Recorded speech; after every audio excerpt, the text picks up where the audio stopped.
পিঠা বানানোর জন্য আমি এখানে ডিমটাকে সিদ্ধ করে কেটে নিয়েছি, ভেজে নিয়েছি, ভেঙে ভেঙে নিয়েছি। একটা ফ্রাই প্যানে তেল দিয়ে দিয়েছি। আমি কিছুটা ডিম দিয়ে দিব এখানে, আর কিছুটা রেখে দিব। এখন এখানে এক এক করে সিদ্ধ ডিমগুলো বসিয়ে দিব।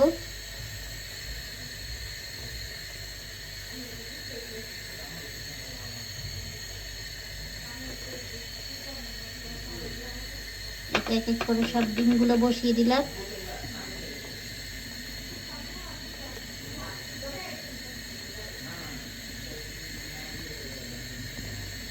আর এই তো এখানে বেঁচে থাকা সেই ভাঙা ডিমগুলো দিয়ে দিচ্ছি।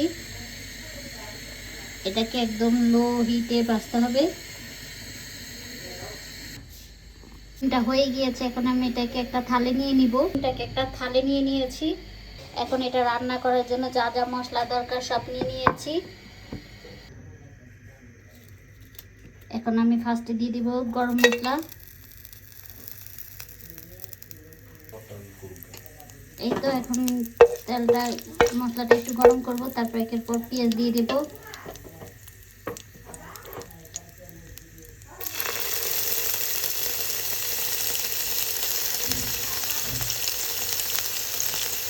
তারপর রসুন বাটা দিয়ে দেব, আদা বাটা, জিরা বাটা, বাদাম মশলা বাটা, এগুলো সব একসাথে এখন কষাবো। এখন আমি মশলাটাকে কষিয়ে নিচ্ছি।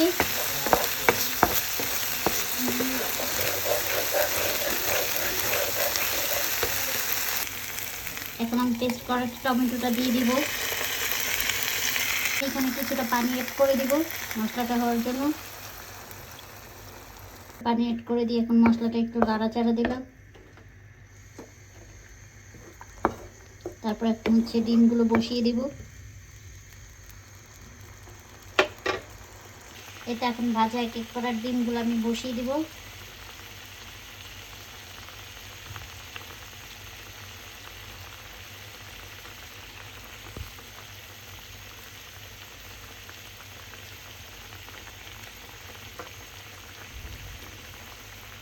ডিম বসিয়ে দিলাম, একবারে ঢেকে দিলাম। হয়ে যাওয়ার পর তারপর আপনাদের সাথে শেয়ার করব।